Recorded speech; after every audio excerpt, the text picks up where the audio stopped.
And let us quickly now move towards the next speaker of the day, Mr. Archis Joshi. I hope he is here. Yes. Yeah.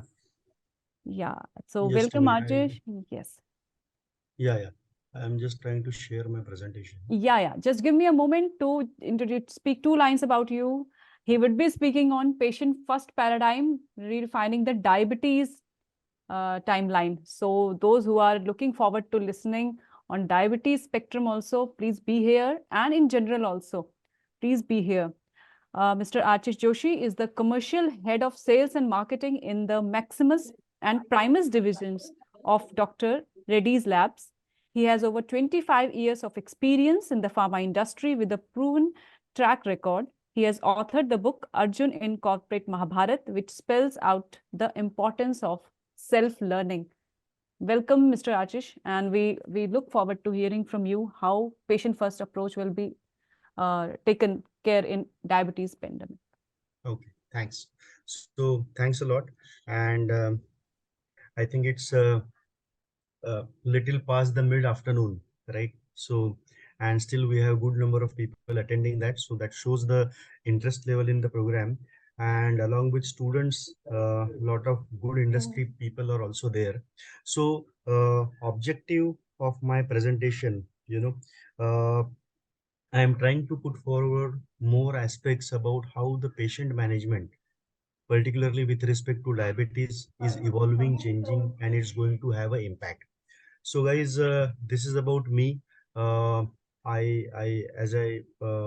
as Dr. Swati said, I work as a commercial head with Dr. Reddy's heading two divisions in that, and lot of learning happened from my past companies of Pfizer, GSK, Cipla, and currently Dr. Reddy's in that. All views, what I am going to present are purely personal. There is no data used from any of my past or previous organizations. Right. So, what is our objective? So, see today, when we have seen, the different levels of brand building, right, as well as the different approaches in the therapy. I feel, when we are listening next maybe 20 minutes or 25 minutes and 5-10 minutes of interaction with you if possible on that. So we should understand what is a diabetes market. There are some peculiar stories in diabetes market which has helped to shape up this particular market. Uh, the improving patient centricity in the diabetes market, right? And what is the possible impact of this particular patient centricity, and what are the possible growth opportunities with that? So, guys, moving ahead, let me give you some idea. See, when we look at typically Indian market, right? These are the various segment in Indian market, and one thing that we have to observe about the Indian pharma market, and this one characteristic of Indian pharma market differentiates that with the various industries is that the growth of pharma industry across the segments or across the therapies does not have any big troughs and peaks. There is a predictable consistency available, and this particular predictable consistency of the pharma industry across the therapies has always remained a very, very peculiar differentiation with our industry. This makes our industry very stable. Now, inside that, when we look at the anti-diabetes market, right? In fact, the journey of diabetes market in India, if you see some year back, uh, there was a lot of evolution of new molecules, and that was impacting the diabetes market growth. Lot of robust growths were observed. Of late, there is a lot of stabilization, consolidation of the market, and market is now moving over a period of time in a very, very predictable way. So there is a very consistent predictable growth in the Indian market as well as in the diabetes market. What's happening in diabetes, correct? So we have to understand what is growing in diabetes, what is not growing in diabetes, correct? So these are the different molecules which are there, and right hand side you will able to say, which are the places they are, whether they are growing or degrowing in the market.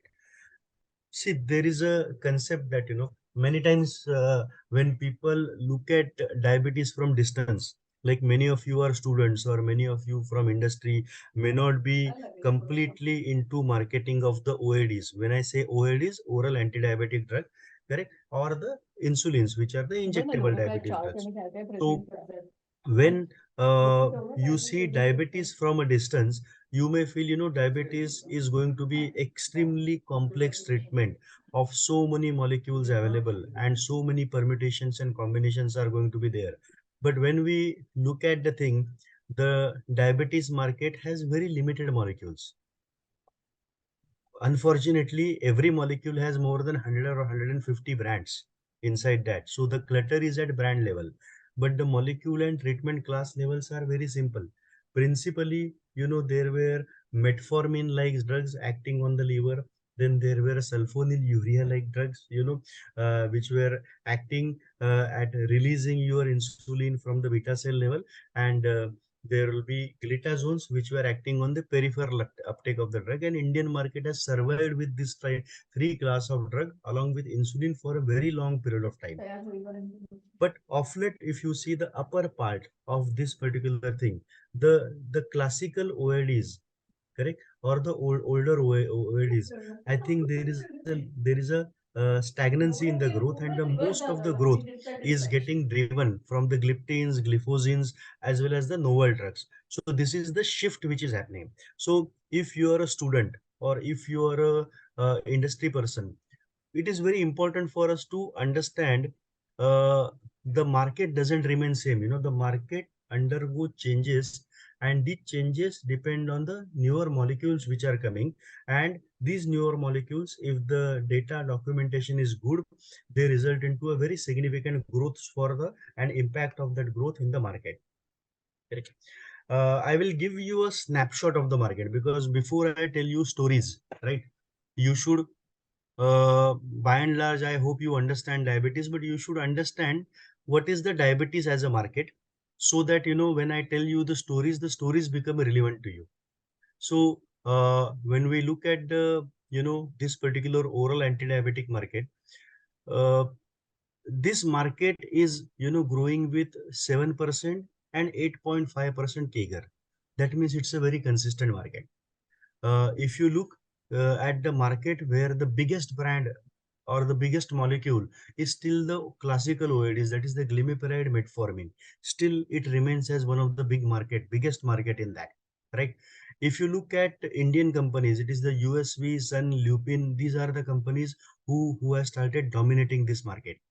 Even though the market has a dominance of glimepiride and metformin as a big market in terms of the size, but when we look at what is happening with respect to incremental sale of late, so all the incremental sale of late is happening through the new diabetic anti-diabetic drugs like DAPA, CETA, and the SGLT2s or DPP4s and their combinations. The novel drugs are driving the growth, the older drugs are holding the size, right? And the traditional companies remain very, very strong in diabetes, right? But what we are seeing is that there is a very slow, there is a very steady, yet there is a very gradual shift happening towards the novel OADs like DPP4, SGLT2, and that is contributing to the market consolidation. So guys, uh, I think looking at data will be boring, correct? Or looking at only what the market is saying or how the things has happened. I think let's make it little more interactive, correct? Let's. I will be happy if you people speak, or you can type down whatever is possible, right? In that. So let's. There are some stories, because when diabetes market evolved, there were brand stories, there were company stories, there were stories of innovation, there were stories of disruption, there were stories of experiment, there were stories of patient education, there were stories of customer education. So many companies, so many brand managers, so many people at various point of time, they experimented in so many things which were going on there. So what happens is that these are the stories. They have they have some essence to educate us beyond data and document, right? And that helps us to retain the stories, the retain the take home message much better, in that. So anybody who is in the group, can you tell me, if I tell you in field of diabetes, correct, USV and Novo Nordisk, what is the difference in them? Whatever means, if you people, whatever, if you can speak or type, I would like to just gauge through that. Insulin and oral, what, okay, go ahead. Yes. OHA and insulin leaders, Indian Okay, versus MNC. okay. Go ahead, guys. Just interact. Otherwise, after some time, you will get bored with me. You know what I'm talking. So let's understand, because this is a brilliant story. Correct. Whatever market I have observed up till now, I'm really excited to customer versus patient. Good, Sandeep. Excellent. Novo Nordisk is pioneer in insulin, USV in OHA, work Correct. culture, customer versus patient, strategy, leaders in the orals, and Novo Nordisk is leader in injectables, high competition versus less competition in insulin. Good. Good. Okay. I think that's a good to go. So let me come to the point. See, guys, if you look at the diabetes market very carefully, right? In diabetes market, everybody, if you are, because in this meeting I could see Sachidanand, I could see Mr. Deshmukh, correct, lot of industry people are also there, who are very active, and they have contributed to the industry also in a big way in that, along with the students. So uh, understand, guys, in diabetes market today, everybody fears of one thing, and that is clutter. Any of the growing molecule or molecule combination, not more less than 100 brands are there. Literally more than 100 brands are there. Now, if you look at the manufacturing of these 100 brands, I think many of the brands are manufactured by very common players, right? So there was a time, when there was a lot of talk with the quality as a differentiator. But nowadays, with lot of third party manufacturing, you know the API sources are same, as well as the third party who manufactures the brand for various companies, that is also same. And because of that, the quality impression perception is slowly and steadily coming down, because the manufacturers, but there are 4 or 5 basic manufacturers who are contributing to MNCs, Indian companies also. And unfortunately, now even customer is aware that the earlier chain of the pharma selling, which was doctors, customers, and supply chain, this awareness was low. Now this awareness has gone high, right? So the clutter becomes very, very difficult to address. Now, how this clutter has to be decluttered, and that has to be, wherever, whichever company in this field had a conceptual clarity about their operational way ahead, that company has succeeded. So somebody has written very beautifully in the message, and that's the typical of that. You know, these are the two most successful companies in the diabetes management. Whatever drugs are selling in India, no doubt these are the two best companies to have succeeded in terms of their diabetes turnover and building the brands in the space of diabetes. But guys, one thing that differentiates, USV and Novo Nordisk is that last 30 years of journey, if you observe, correct, the USV has traveled this journey by oral anti-diabetics only, and USV did not touch insulin at all. And Novo Nordisk, if you see, Novo Nordisk did not touch this journey for the oral drugs. It created its identity and market through insulins only. Now, when today, if anybody has to launch a company, the person starts his company with every combination available in the market, right? If you look at, if USV is going to be number one OID company and Novo is going to be the number one insulin company, please look at the companies 2 to 10 available in each of the segment, and you will see they are doing everything, right? They are doing OAD, they are doing insulin, they are doing whatever, what not available over there. But these two companies, they were very clear with respect to approach right from the day one. And I feel, the clarity of these organizations with respect to their their go-to-market strategies with OADs or with insulins, that made a big difference for their success. Now, this is something, this is still today. But now again, the things are changing because, only constant is the change, and that is applicable to brand, that is applicable to companies also. And very recently, in this year, we have seen the both these companies, which were traditionally known for OAD and insulin identity, they have started going beyond that, because the company which was there in the OADs has now launched the insulin, as well as the company which was strong in the insulin and never touch OADs has announced this entry into the OADs with an anti-obesity drug, which is a blockbuster in that. So even the changes are happening there. But moral of this story is that, for your brand, for your company, if your operational clarity is crystal clear, I think then you are able to create a success which makes you a sustainable leader. Else, with the clutter, with the confusion, everybody operates at mid and the bottom of the pyramid. Let me go to my next story. So I just want to ask you guys, one more question again. When we talk about diabetes, these are the very big molecules, isn't it? So I just want to understand from you, uh, which could be the bigger one, according to you? Is the glimepiride bigger or gliclazide bigger? Correct. I would appreciate some students also answering. Correct. I want more perception from the students. Okay. Glimepiride. Okay. We have Okay, glimepiride. there is a unanimous answer on glimepiride. So let me have my second question. Correct. Uh, how big should be glimepiride and how small should be gliclazide?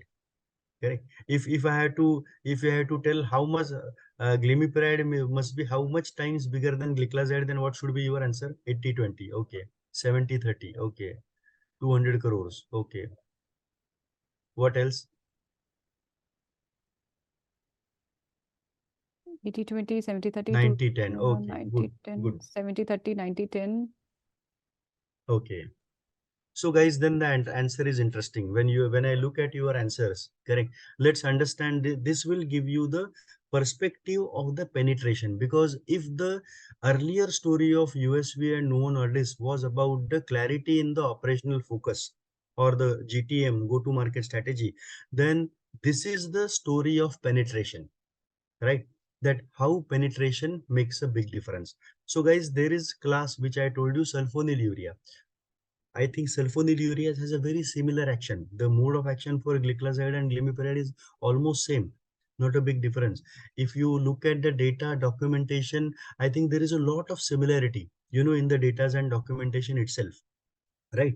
But what happened is that, the marketing aggression of glimepiride, as well as the glimepiride molecule, was launched by those pharma companies which had very good strength in the diabetes market.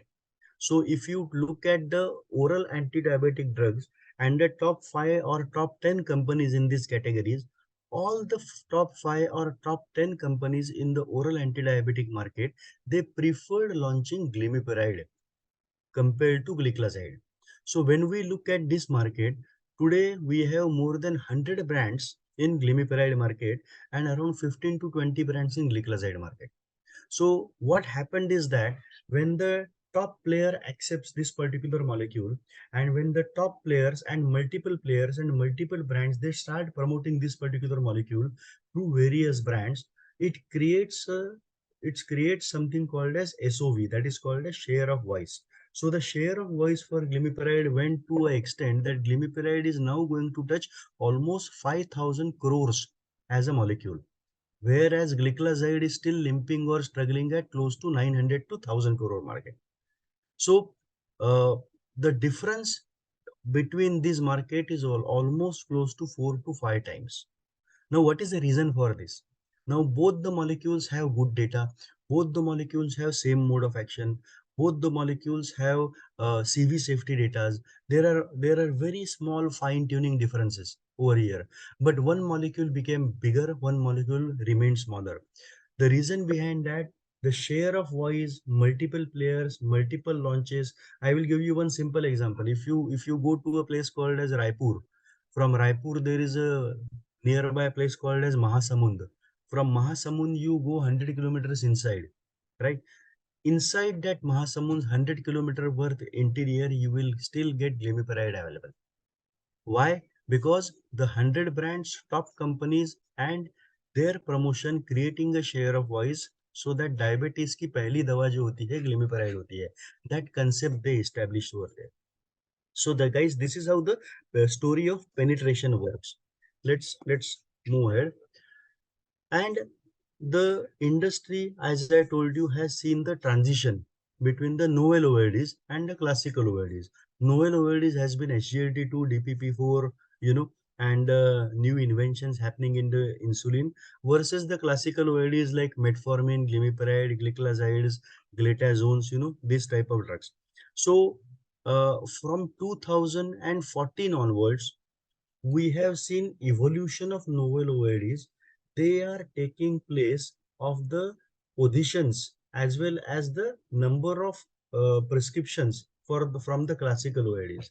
So classical OADs, the growth which was happening has got arrested from 2014 onwards, right? Because of the sudden evolution of multiple novel OADs. So what has resulted? Even my second slide showed you that because of this the market is now consolidating, that growth is driven in this market by the novel OADs. And this particular novel OADs are, so many of you who are students, right? If you go out in the market and if you join this particular any pharma company, you should be very clear in terms of understanding that novels are driving growth and classicals are driving the volumes, right? And you should be understanding this difference and placing yourself very strongly over there. Now, since the subject is diabetes, what is our impression? We feel patient goes to a diabetologist. He will consult with him. He will give him some medication. Patient will come for follow-up. The blood sugars will be checked regularly. If the blood sugars are under control with the medicine, everything is good. This is a perception of a normal person. But guys, today the approach is changing. And if you visit a diabetes clinic, correct, if you visit to a clinic of a diabetologist, you will not see consultation alone. Along with consultation, you will see a dietitian sitting over there, correct? You will see a counselor sitting over there. You will see a pathological lab person sitting over there. And more than that, you will also see set of footwears which are suitable for the foot care in the diabetes. So 8 to 10 years back, the diabetologist who was sitting alone in the clinic and consulting patient, checking his sugar and giving him medicine to control his sugars, is now sitting with at least one, two, three, four, either of that along with him, right? So diabetes clinic, you will see now so many things happening. Now, if you see, is this sufficient thing? This is where we are today. But if you look at certain centers in diabetes management which are way above the normal, we have some great places for treatment. If anybody is from Chennai, Dr. Mohan's clinic, you know which is a state of art clinic, to treat the diabetes. If we look at the state of art centers of diabetes management, they have even gone ahead of that. Let us see what they are doing that. So now they are doing all the things which I have shown in earlier slide, but along with that, they also do retinopathy. They also do the neuropathy. They also do the ECGs. So they also look at the cardiac care. They also look at the neuropathy care. They also look at the retinal care, which is diabetes, where the diabetes damages that. So there is a difference and change which has happened in the management of diabetes, and there are so many things where the patient is coming first, where the patient is getting a complete holistic care. So when we say that the patient paradigm is changing in the diabetes management, it is changing with respect to consultation. The consultation is becoming holistic, and along with the consultation, guys, I think this is something which is very, very interesting. See, today there is a evolution of lot of patient support programs in diabetes. many places, when you as a patient or your relatives as a patient will go to the diabetes clinics, you will see, you will get enrolled into patient care programs. And it is now proved by science that the consultation, medication, along with the patient services, when all these three comes together, it creates a miraculous result for diabetics patient. So what happens beyond consultation? There is a personalized nutrition plan happens to patient. There is a exercise and fitness guidance is given. There is a sleep and stress management that is given. There is a monitoring of the the compliance of the medicine is given, as well as the health literacy and the self awareness is created for the patient, and everything is monitored through some motivation and the support through the telecounseling. So you have to understand, it's not about a prescription which is bought and we go to the chemist and we buy and take. No.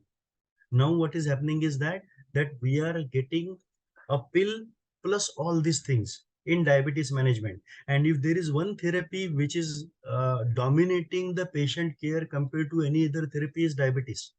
It is at different level in onco care, but it's at a very critical level. The mass, the volumes, the scale at which it is getting handled is the only diabetes thing. Guys, I will tell you one simple thing. The concept, when we talk about prescription, we call it as RX, correct?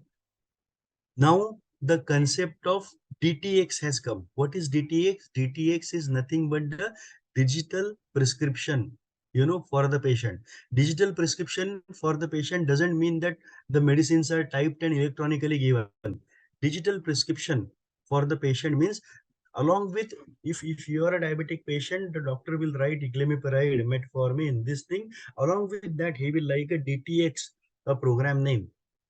That means there will be a scan, there will be a barcode with which the patient will get enrolled into that program, and that program will track the sugar levels, that program will track the diet level, that program will track the psychological well-being, it will track the sleep level, it will track the electrolytes level, and it will create a platform where the HCP is going to get continuous information and monitoring of that.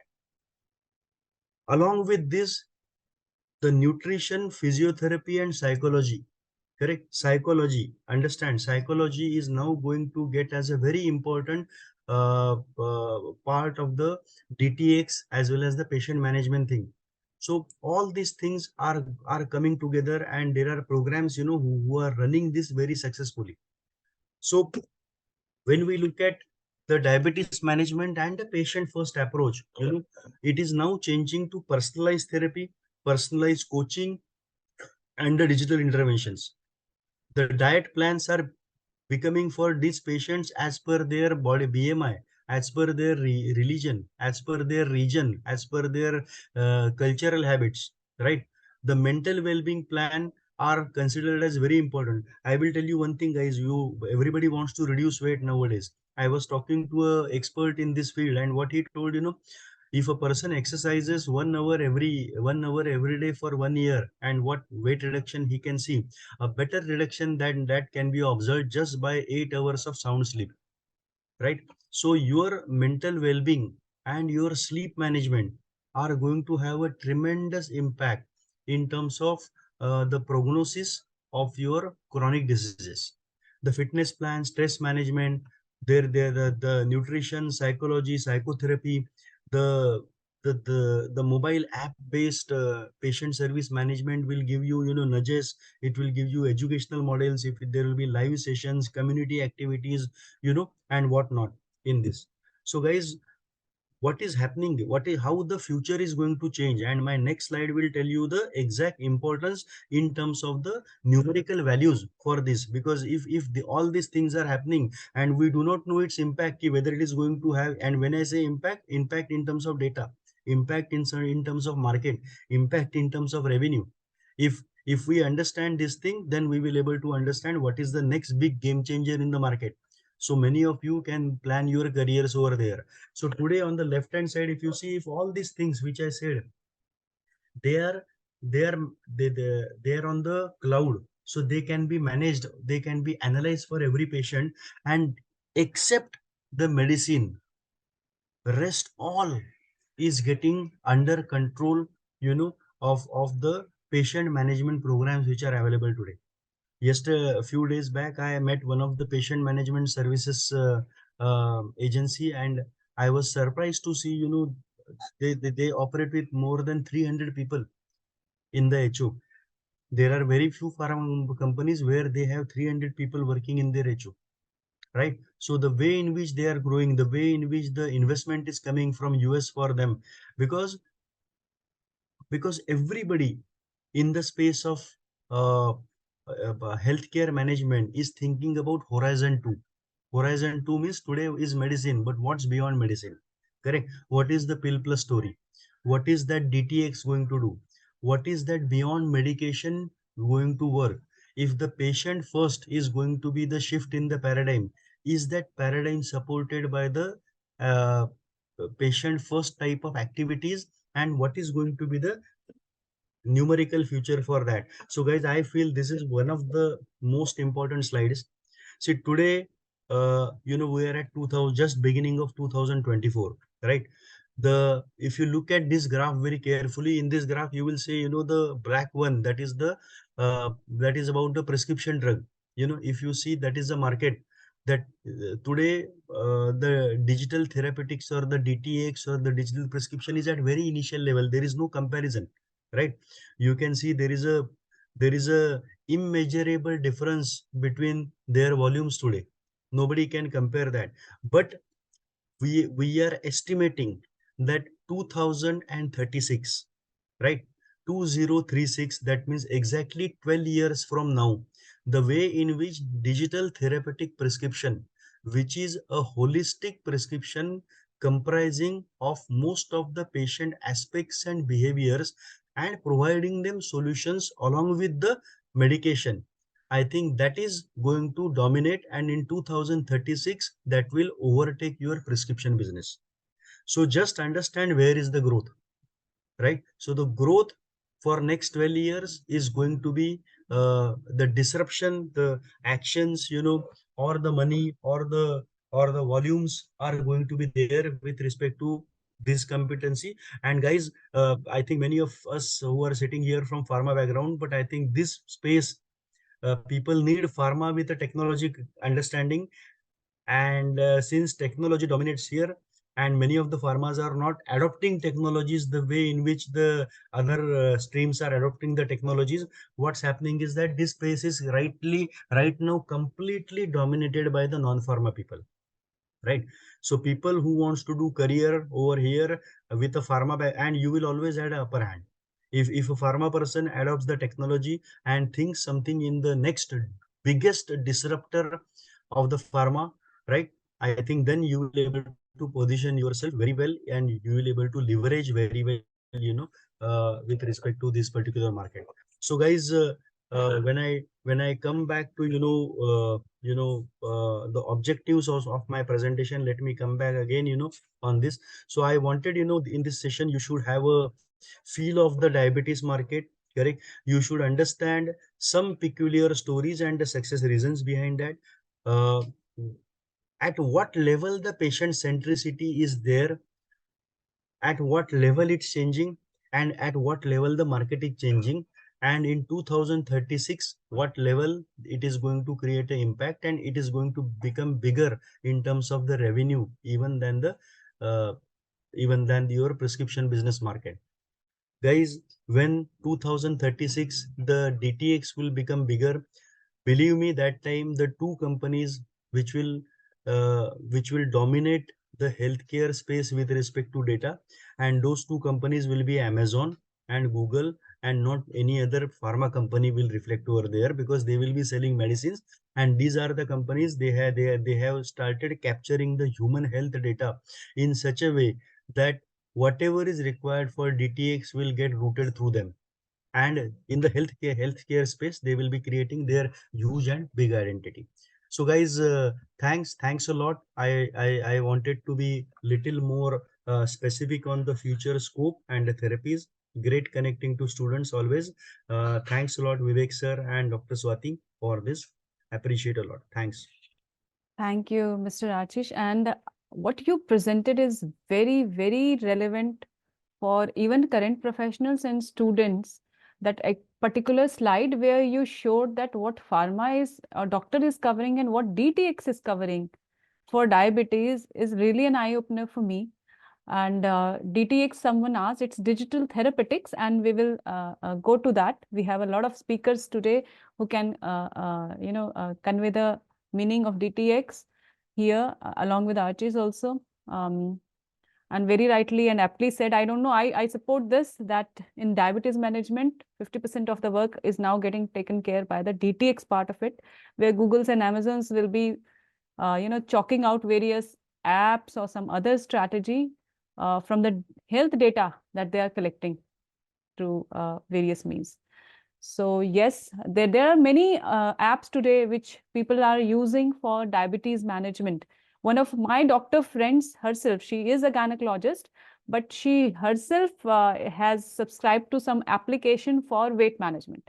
So, and health and all. And she is paying for that. She is going as per the dietitian plan that is coming in that app. So very, very nicely presented, Mr. Archis, and very relevant for today's professionals to understand that it is not only the drugs where pharma will have to have a thought on, it may also be a technology intervention which may disrupt the market. So specific questions for you. Yeah. What aspects of digital solution will help HCP and pharma professionals to manage diabetes mellitus effectively? See, no HCP will look at it unless there is a hook for that. Correct. See, today the HCP is king based on the number of patients that he have, right? And he has to deliver a lot of results to the patient.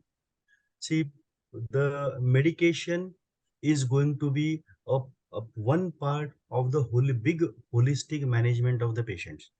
And there is a lot of awareness now building up around this thing. Because we have seen why these questions come, because traditionally we have seen the medical management ends at a prescription only. But now I think these days are gone, right? There are a lot of lifestyle changes, and there is a lot of push even from the patient side, to suggest that. If you look at today's college going students, I think they are very well aware about their diet and the habits, right? So the same level of awareness is coming, to the generations which are there in their house. So these transitions are happening very smoothly right now. The DTX and its penetration is extremely good with respect to the metros and big hospitals. The hospitals like Apollo or many big hospitals are also having their own DTX programs where they are enrolling the chronic patients or specific patients inside their program. There are pharma companies with big brands where they have their own DTX programs. They are working on this, and they have started promoting, even though they are at an initial level, but the patient enrolling has started there. Beyond this, there were some startups, right? And I will tell you, there are certain startups, if you people must have heard something like Fitterfly, correct? Just have a look at what Fitterfly is doing today, right? Or there is a very beautiful example of Wealthy, right? Those are the two successful examples which I have seen in the space of pharma, which were innovator driven, or uh, which were part of uh, of the new entrepreneurs which are breeding in India, and they are doing their successful startups. Now, what happened is that uh, many of such uh, innovations which happened in the startups in the pharma, now pharma has started investing into that. There are many such programs which came up there. Instead of just hiring the program from that, now pharma is seriously thinking of partnering with them. There are many such companies, where pharma started taking the stakes, 20% stakes, 50% stakes, so that they are able to develop these programs as customized for them. And there are places where pharma acquired even 100% stakes into them, allowed to them to work and experiment the way they wanted to, and get the leverage from that. So Indian market is showing a very strong signs of that. See, you and I are only not changing with respect to digital thing. Our doctor has changed completely today. The medical management and the digital awareness is reaching a very high level. We are just waiting for this to penetrate into class 2 to down cities. When this happens, it will have a tremendous change in the way in which things are managed. Some more internet connectivity improves into the class 2 and below cities. This will be a game changer in the pharma.